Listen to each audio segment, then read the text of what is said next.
सब कुछ सीखा हमने, सब कुछ सीखा हमने, ना सीखी होशियारी।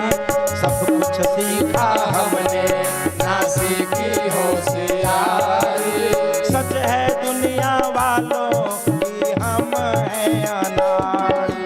सच है दुनिया वालों की हम हैं अनाड़ी।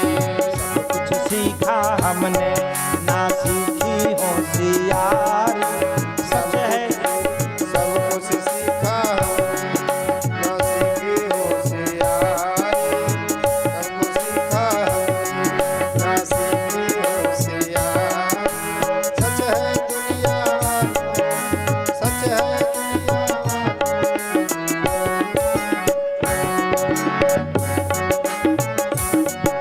राधे राधे। देखो, होशियार है हिरण्यकश्यपु, और ब्रह्मा जी जान रहे हैं कि घुमा करके मांग रहा है। उसने क्या मांगा? तो प्रभु मुझे यह वरदान दो कि ना मैं दिन में मरूं ना रात में मरूं। तो मेरे प्यारे मरोगे कब? दिन और रात यही दो चीजें तो हैं। मरोगे कब? न दिन में मरूं न रात में मरूं, अच्छी बात है। न धरती पे मरूं न आकाश में मरूं। कहां मरोगे भैया? यहां से उठोगे तो आकाश में ही जाओगे। न मनुष्य से मरूं न राक्षस से मरूं न जानवर से मरूं, न घर में मरूं न बाहर मरूं, न मनुष्य से मरूं न जानवर से मरूं। तो मेरे प्यारे किससे मरोगे?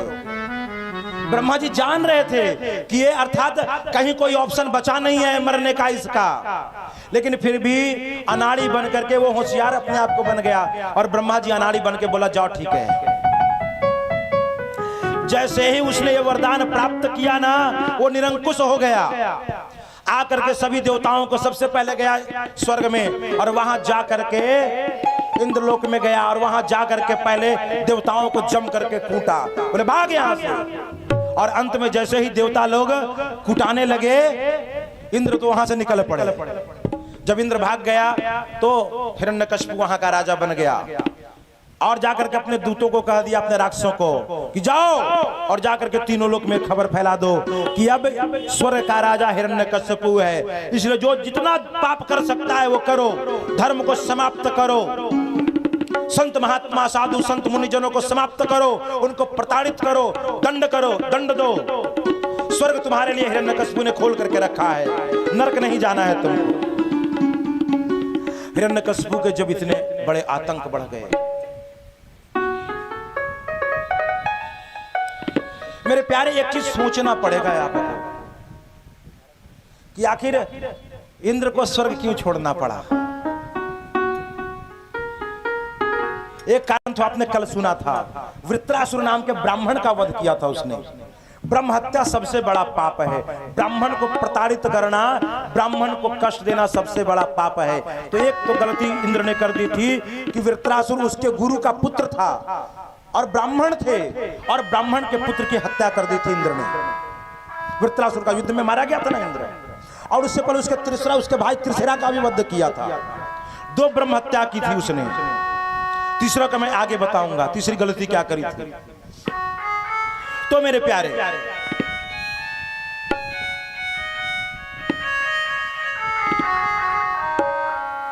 हिरण्यकश्यप आतंक बढ़ गया। उसकी पत्नी का नाम था कयाधु।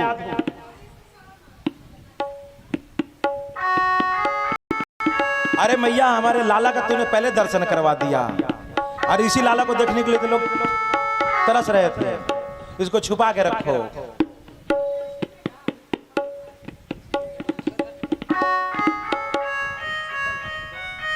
अच्छा, तो मेरे प्यारे, जब हिरण्यकश्यप तपस्या करने गया था ना, तो उस समय उसकी पत्नी जो थी, जिसका नाम था कयाधु, कयाधु गर्भवती थी। कथा श्रवण करो, कथा श्रवण करो, ध्यान से सुनो।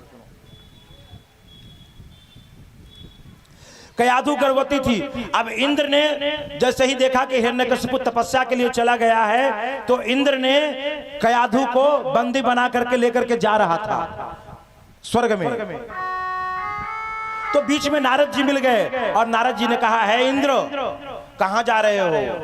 बोले ये हिरण्यकश्यपु की पत्नी है और हिरण्यकश्यपु हमारा सबसे बड़ा दुश्मन है, इसलिए उसकी पत्नी इसके गर्भ में बच्चा पल रहा है, इसके बच्चे को समाप्त करेंगे और इसकी पत्नी को भी समाप्त कर देंगे।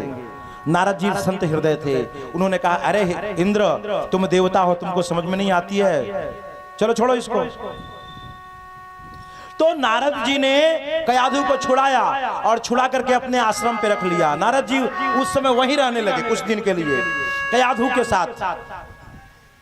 और जब बच्चा, और कयाधु को अच्छी अच्छी कथाएं सुनाया करते थे, और जब जन्म लिया ना तो जन्म से ही, जन्म लेते ही, देखो एक बात मैं बता दूं आपको, अगर आपके घर में कोई प्रसव हो, बच्चों में उचित संस्कार चाहते हो, तो अगर जिस समय आप गर्भ धारण करते हो, चौथे महीने से भगवान की कथाएं श्रवण करो।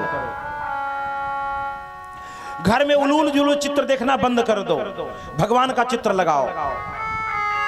और जब बच्चा जन्म लेना तो किसी गुरु को बुला लो, गुरु ना मिले तो वहां के पंडित जी को बुलवा करके, और उसके कान में, अगर लड़का है तो दाहिने कान में, लड़की है तो बाएं कान में गायत्री मंत्र पढ़वा दो।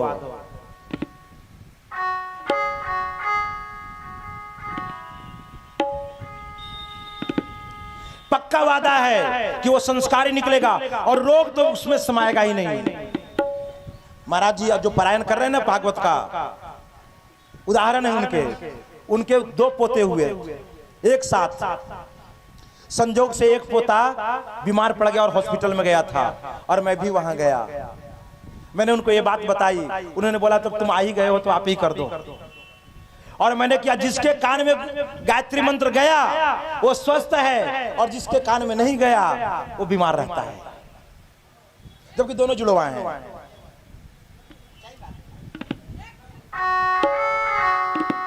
ये मंत्र का प्रभाव है। बच्चों में बचपन से ही संस्कार डालो, किसी से पढ़वा दो।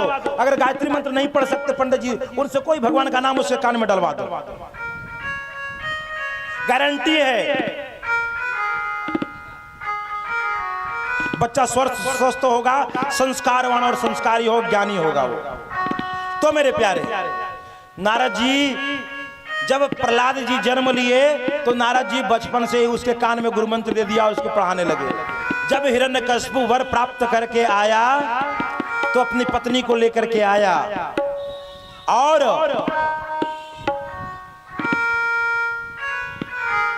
उसके गुरु थे शुक्राचार्य, शुक्राचार्य जी को बुलाया और बुला करके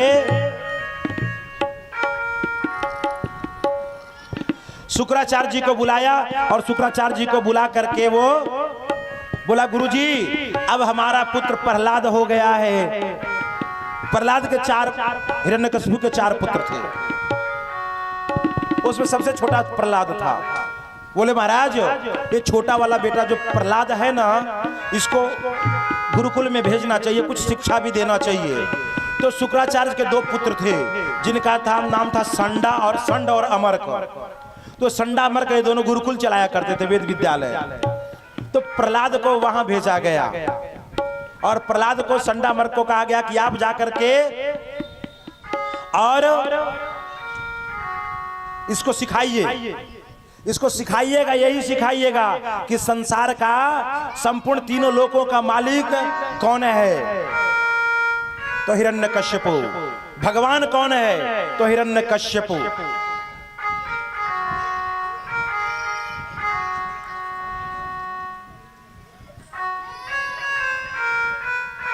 ऐसी यही सिखाया गया। गुरुकुल में जब वो गया